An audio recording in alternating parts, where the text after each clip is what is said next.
Hi and welcome to another art journal project. Today I'm working on a loose page from my Art by Marlene art journal. For this art journal you can get refills in Kraft, in white watercolor paper as well as in black, and I decided for today to go with the Kraft one just because I'm going for a vintage look and feel. By the way, I'm working on the handy size. To add color on my page, I decided to go with Distress Oxides today, and I'm applying the color with the good old blending tools. I find that these are the best blending tools to apply lots of color at once. And I started with speckled egg, but it wasn't vibrant enough, so I switched to Salvaged Patina. At this stage and for this project I have no idea what I want to do today. I didn't have any plans on the focal points, I'm just playing with color at this stage, applying color on my Kraft cardstock. Now I knew that I wanted to create something with my new ideology products that I got from the latest release by Tim Holtz, and I have all the little packages just next to me, and I'm going for one of those cluster projects where you add one on top of the other and create kind of a collage. But for now I'm playing on the background. I grabbed one of my favorite stencils and I'm going over it with Salvaged Patina as well as Vintage Photo. And the fun part about working on Kraft cardstock is that you already have color at the background and you don't need to cover up everything. Usually I don't like to leave white areas. And now I'm going to play with the stencil a little bit more, and I'm going for that ghost effect where you spray water over the stencil. This is going to react with the ink. Remember, this is Distress Oxide ink and it's going to give that chalky finish. And I think that we need to add some splashes. For that I grabbed again my Salvaged Patina. I'm swapping a little bit of ink on my glass, and then with water I'm going to dilute it and add my splashes. And I like how it looks with browns and blues, but I want to introduce a little bit of black. Before I move on to the next step, I'm going to make sure that all the splashes and the ink is completely dry. And then I can go ahead and do some stamping. I'm using Distress Oxide black ink, that's black Soot actually, and I'm using stamps from all the collections by Tim Holtz. These are stamps that I keep on using again and again, mainly with text, and I believe they are from the Etc. collection. In any case, you will find everything that I'm using linked down below. I also like to introduce some circles on my backgrounds. I find that they add lots of interest. And I'm going to switch on another stamp with a smaller font and just go all around the edges to create kind of a border. Following the exact same technique, you can create lots of backgrounds like this one, just with your Distress Oxide inks, a different stencil, a different color combination, and starting on white cardstock instead of Kraft will give you completely different results, although you are using the exact same techniques.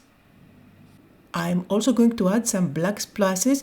Usually I do that when I'm going for a vintage look and feel, and for that I just use my Distress Oxide black Soot diluted with water.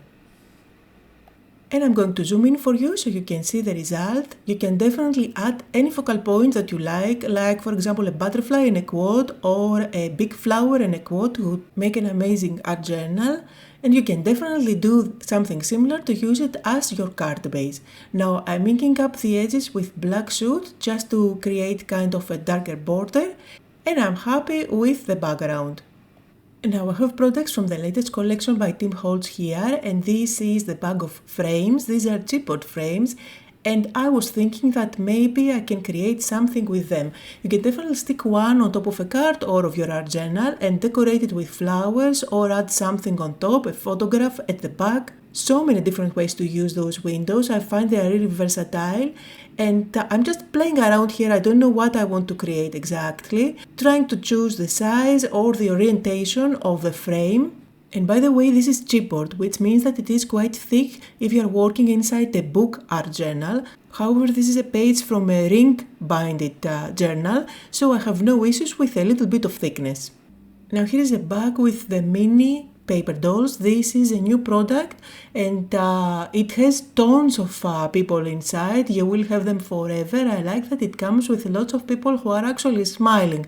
I don't know about you, but with all these old photos, they kind of creep me out when they are not smiling. Anyway, I'm always choosing the ones who have a smile on top, and I'm just playing around trying to find what is going to fit nicely there. I love the bunch of people who look as if they are sitting on top of the window, and I was thinking to go with the girls, but later I found a bunch of boys, and I usually go with girls for my art journals, so I decided today to make a difference. I'm going to go with the boys.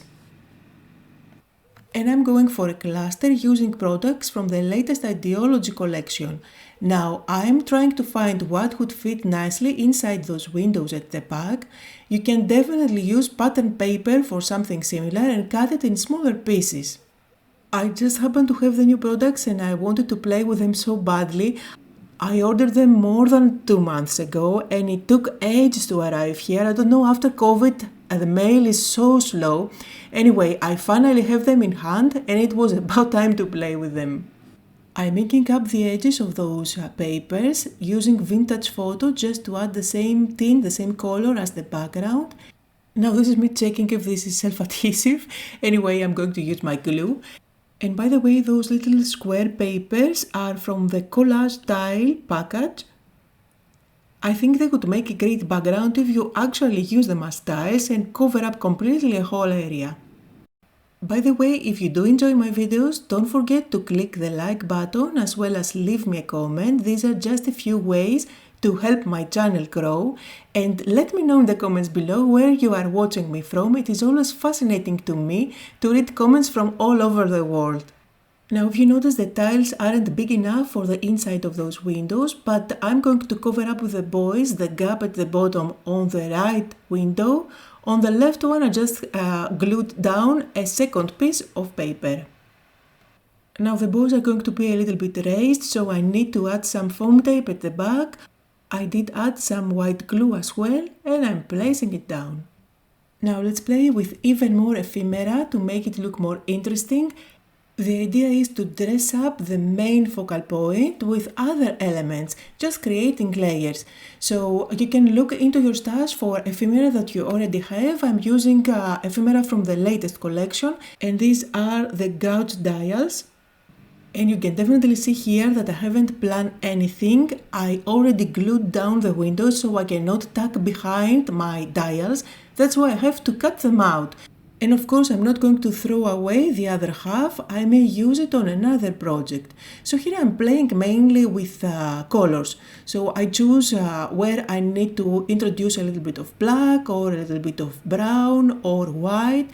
And I'm going to bring in even more ephemera packs. I do have those 2 bags with tiny little ephemera, little tags and little word strips.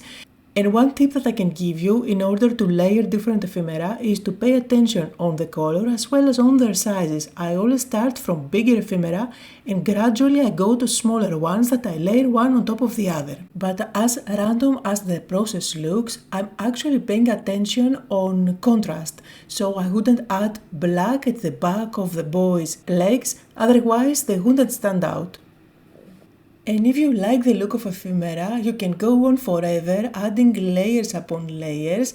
It is really hard to know when to stop. In any case, I do have kind of a plan here. I'm not adding ephemera all over the place. I'm following a diagonal. And in any case, since there are so many elements packed in one bag, you can easily get paralysis by analysis, so don't overthink it. Just make sure that as you layer ephemera one on top of the other, they do stand out. That can be done either by changing the shape, you can see here I'm playing with circles, or by changing their colors. So since I'm following the diagonal from top left corner to bottom right corner, I'm going to add a couple more circles at the bottom right corner just to have kind of a continuity. And a great way to bring all those ephemera together, making them part of the same project, is to use rabons or stamping. If I go with rabons, I always prefer to cut out the part that I want to play with so that I don't make a mess.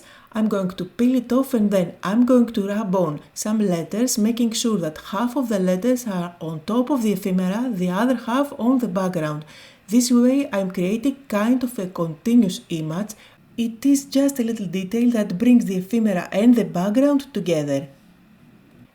And of course you can definitely do the same thing, the same trick by using your stamps. When it comes to those rabon designs, I don't really pay attention on what they say, I'm just using them as a visual texture for the background.